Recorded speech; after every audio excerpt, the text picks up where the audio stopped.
বাংলাদেশের রাজনীতি এবং ভূরাজনৈতিক অঙ্গনে একের পর এক সন্দেহজনক ঘটনা ঘটেই যাচ্ছে। আলাদাভাবে এইসব ঘটনা দেখলে মনে হতে পারে সাধারণ রাজনৈতিক ঘটনা, কিন্তু আপনি সবগুলাকে একটা সূত্রে গাঁথেন, দেখবেন ভেসে উঠবে বিপদজনক চিত্র। জামায়াতের সাদা শকুন শফিক গত পরশু বলেছে, আন্দোলনের ডাক আসবে, ঘরে ঘরে দুর্গ গড়ে তুলতে হবে। এই ডায়লগটা পরিচিত মনে হচ্ছে না? তার এই উক্তি 1971 সালের 7 মার্চ বঙ্গবন্ধুর ঐতিহাসিক ভাষণের কথা মনে করিয়ে দেয়। শফিকের এই উক্তি আপনারা কিভাবে নিচ্ছেন জানি না, তবে এই কথা অনেক তাৎপর্যপূর্ণ। রাজাকারের বাচ্চা শফিক বঙ্গবন্ধু সাজতে চায়, জাতির পিতা হবার শখ জেগেছে। আবার অন্যদিকে জাতীয় নাগরিক কমিটির প্রধান নেতা জামায়াতের পদবালক নাহিদ ইসলাম বলেছে, তারা আর বিএনপি সরকারকে কোনোভাবে সহযোগিতা করতে পারছে না। খুব শীঘ্রই ঢাকা থেকে বৃহত্তর কর্মসূচির ডাক আসবে। আমার একটা প্রশ্ন, এই কর্মসূচি কিসের?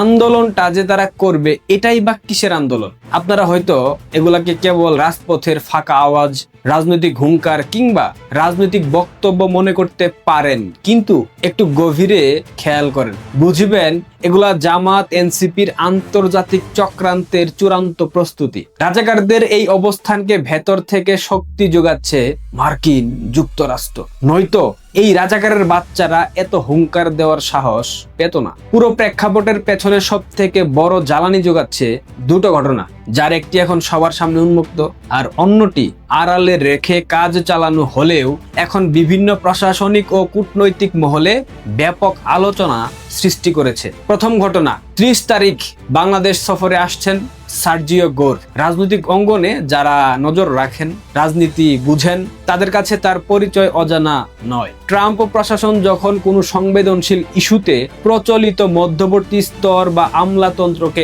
এড়িয়ে সরাসরি কোনো সিদ্ধান্ত নিতে চায়, ঠিক তখন তারা সার্জিও গোরের মতো বিশ্বস্ত এবং প্রভাবশালী প্রতিনিধিদের মাঠে নামায়। সোজা কথায়, যেখানে দ্রুত রাজনৈতিক সিদ্ধান্ত প্রয়োজন এবং সরাসরি হোয়াইট হাউসের উচ্চ পর্যায়ের সাথে সমন্বয় করতে হয়, সেখানেই সার্জিও গোরের উপস্থিতি এবং তার গুরুত্ব অপরিসীম। বাংলাদেশ সফরে এসে বিভিন্ন প্রাতিষ্ঠানিক এবং কূটনৈতিক বৈঠকের পাশাপাশি সার্জিও গোর কক্সবাজারের রোহিঙ্গা ক্যাম্প পরিদর্শন করবেন। কিন্তু রোহিঙ্গা ক্যাম্পে সার্জিও গোরের কাজটা কি? চিন্তা করে দেখুন তো। আমেরিকার মতো একটি আন্তর্জাতিক পরাশক্তি, যাদের নিজস্ব স্যাটেলাইট আছে, বিশাল গোয়েন্দা নেটওয়ার্ক আছে, বিশাল তথ্য ভান্ডার আছে, যাদের গোয়েন্দা সংস্থা কয়েকটা লেয়ারে বিভক্ত, তাদের কি রোহিঙ্গা ক্যাম্পের ভেতরের তথ্য জানতে সেখানে তাদের কোনো কূটনৈতিককে উপস্থিত হয়ে পরিদর্শন করার কোনো প্রয়োজন আছে? সহজ উত্তর না। সব ধরনের তথ্য তাদের কাছে অলরেডি আছে। তাহলে এই সফরের আসল উদ্দেশ্য কি? কিংবা রোহিঙ্গা ক্যাম্পেই বা সার্জিও গোরের পরিদর্শনের উদ্দেশ্য আসলে কি? গোয়েন্দা তথ্য বলতেছে, কক্সবাজারের রোহিঙ্গা ক্যাম্পে প্রায় 30,000 সশস্ত্র যোদ্ধা প্রস্তুত রাখা হয়েছে। তাদের বিশেষ প্রশিক্ষণের পাশাপাশি সরবরাহ করা হয়েছে অত্যন্ত উন্নত মানের যুদ্ধ সরঞ্জাম। শুধুমাত্র তাই না, বর্তমানে রোহিঙ্গা ক্যাম্পে AK-47 এর মতো মরণঘাতী অস্ত্র, এটা নাকি সাধারণ অস্ত্র। তার মানে বুঝে নিতে হবে রোহিঙ্গাদের কাছে AK-47 এর থেকেও মরণঘাতী অস্ত্র মজুদ আছে। এগুলা কারা দিয়েছে প্রশ্ন থেকে যায়। তবে এখানে একটা বিষয় রহস্যময়, রোহিঙ্গাদের পুরো সশস্ত্র কাঠামো শুধুমাত্র যুক্তরাষ্ট্রের বলয়ে নাই, এর সঙ্গে তুরস্ক, পাকিস্তান এবং আরো অন্যান্য বলয় যুক্ত আছে। বিভিন্ন সূত্র মারফতে জানা যায় এখানে চীনেরও একটা বলয় আছে। একটা জগা খিচুড়ি অবস্থা। তবে সিংহভাগ নিয়ন্ত্রণ মার্কিন যুক্তরাষ্ট্রের অনুকূলে আছে। চলেন সবকিছুর ডট মেলাই, তাহলে স্পষ্ট বুঝবেন খেলাটা আসলে কি হচ্ছে। কিছুদিন আগে তারেক রহমান চীন সফর করে আসলেন, তার ঠিক কদিন পর বাংলাদেশের মহামান্য সেনাপ্রধান জেনারেল ওয়াকারুজ্জামান তুরস্ক সফর করে আসলেন। আর এর কিছুদিন যেতে না যেতেই জামায়াত এবং জাতীয় নাগরিক পার্টির নেতারা সেনাপ্রধানের বিরুদ্ধে প্রত্যক্ষ পরোক্ষ বক্তব্য দেওয়া শুরু করে দিয়েছে। এই ঘটনাগুলোকে অনেকেই একই সূত্রে গাঁথার চেষ্টা করছেন।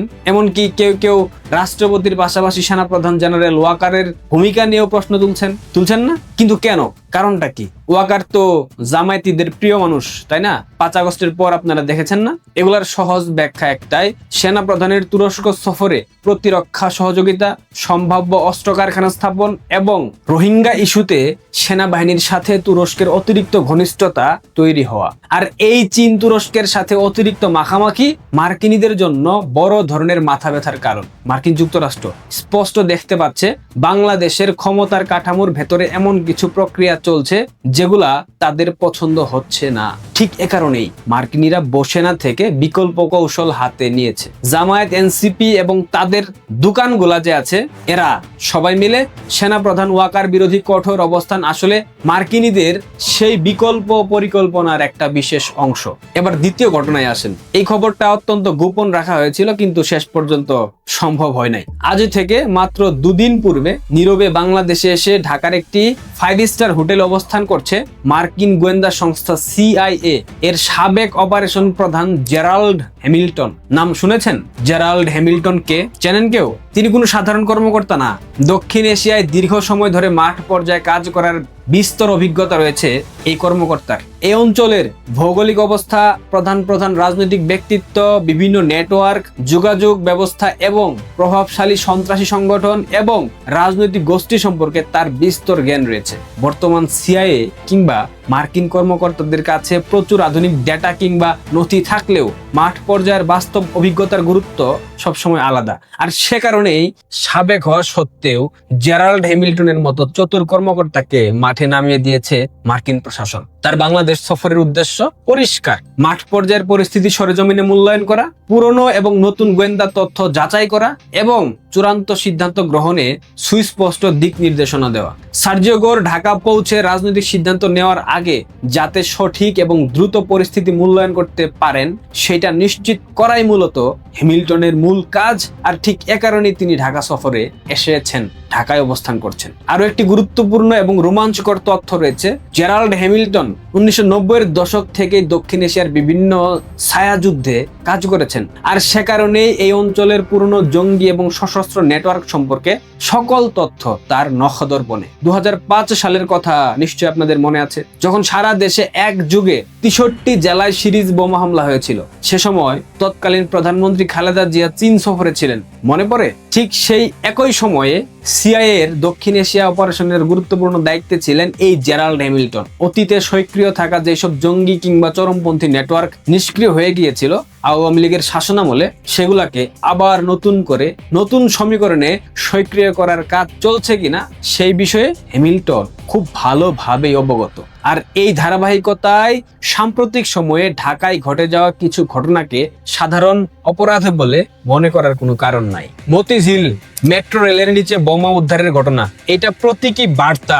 এমনকি উত্তরায় বোমা বিস্ফোরণের ঘটনাও একই রাজনৈতিক এবং সামরিক বার্তার অংশ হতে পারে। এই ঘটনাগুলোর মাধ্যমে সরকার এবং নিরাপত্তা বাহিনীকে বোঝানো হচ্ছে পরিস্থিতি যে কোনো সময় হাতের নাগালে চলে যেতে পারে। সো মার্কিন স্বার্থ রক্ষা করো, জলদি করো, দ্রুত করো। সবচেয়ে সন্দেহজনক বিষয় হলো বিএনপি সরকারের বর্তমান অবস্থান। স্বরাষ্ট্রমন্ত্রী শিলং সালাউদ্দিন CIA এর শীর্ষ কর্মকর্তা জেরাল্ড হ্যামিল্টন ঢাকায় অবস্থান করছে এই সম্পর্কে সবকিছু জানেন, কিন্তু প্রকাশ্যে স্বীকার করতে পারছেন না। কিন্তু কেন স্বীকার করছেন না? কারণ বিষয়টি প্রকাশ্যে স্বীকার করলে দেশে রাজনৈতিক এবং প্রশাসনিক জটিলতা সৃষ্টি হবে। বর্তমানের পরিস্থিতি বোঝার জন্য একটা উদাহরণ দেই। ধরেন একটি পরিবারের ক্ষমতার প্রধান কোনো অন্যায় কিংবা অনুপ্রবেশ নিজ চোখে দেখছেন, কিন্তু পরিস্থিতির শিকার হয়ে কিংবা ভয়ে না দেখার ভান করছেন এবং অস্বীকার করছেন। স্বরাষ্ট্র মন্ত্রণালয়ের এবং স্বরাষ্ট্রমন্ত্রীর বর্তমান অবস্থা ঠিক একই রকম। তাহলে এই পুরো রাজনৈতিক সমীকরণের শেষ পরিণতি কি? সব বিশ্লেষণ যদি একটি জায়গায় এনে দাঁড় করানো হয়, তবে একটা বিষয় পরিষ্কার: তারেক রহমানের কপালে বিরাট শনির দশা ধেয়ে ধেয়ে আসছে। তারেক রহমান চীনমুখী নীতি নিয়েছিলেন এবং এককভাবে দেশে রাজনৈতিক কর্তৃত্ব প্রতিষ্ঠা করতে চেয়েছিলেন। কিন্তু মার্কিন যুক্তরাষ্ট্র এখন জামায়াত, এনসিপি সহ জামায়াতের যে দোকানগুলো আছে সেগুলোকে সামনে এনে এমন একটা পরিস্থিতি বাংলাদেশে সৃষ্টি করবে, তাতে করে বিএনপির একক রাজত্ব কায়েম করার স্বপ্ন ধূলিসাৎ হয়ে যাবে। এমনকি বিএনপি মাইনকার চিপায় পড়ে যাবে, অলরেডি গেছে। আমেরিকা এবং জামায়াত এনসিপির এই যৌথ চাল যদি পুরোপুরি বাংলাদেশে সফল হয়, তবে বাংলাদেশে তারেক রহমানের রাজনৈতিক কবর রচনা হবে, বিএনপির অস্তিত্ব সংকটে পড়বে, অর্থাৎ তারেক রহমানের চ্যাপ্টার বাংলাদেশের রাজনীতি থেকে ক্লোজড হয়ে যাবে। রাজনীতির ময়দানে যা দেখা যায় তার চেয়েও বহুগুণ খেলা চলে পর্দার আড়ালে। জামায়াত ও এনসিপির হুঙ্কার, সার্জিও গুর এবং সিআইএ কর্মকর্তা জেরাল্ড হ্যামিল্টনের ঢাকা সফর, রোহিঙ্গা ক্যাম্পের 30,000 সশস্ত্র ক্যাডার এবং ঢাকার 2 জায়গায় বিস্ফোরণ, এগুলা কোনো বিচ্ছিন্ন ঘটনা না, সবকিছুই মেটিকুলাস পরিকল্পনার দ্বিতীয় পার্টের অংশ। আগামী দিনগুলোতে বাংলাদেশের ক্ষমতা এবং রাজনীতির ভবিষ্যৎ কোন দিকে যাবে সেটা নির্ভর করবে এই চালগুলার সঠিক বাস্তবায়নের উপর। তারেক ভাইয়া, tata bye bye, tata bye bye, আপনার সময় শেষ। ভালো থাকবেন। প্রিয় দর্শক, ভিডিওটা অনেক অনেক শেয়ার করবেন। ধন্যবাদ।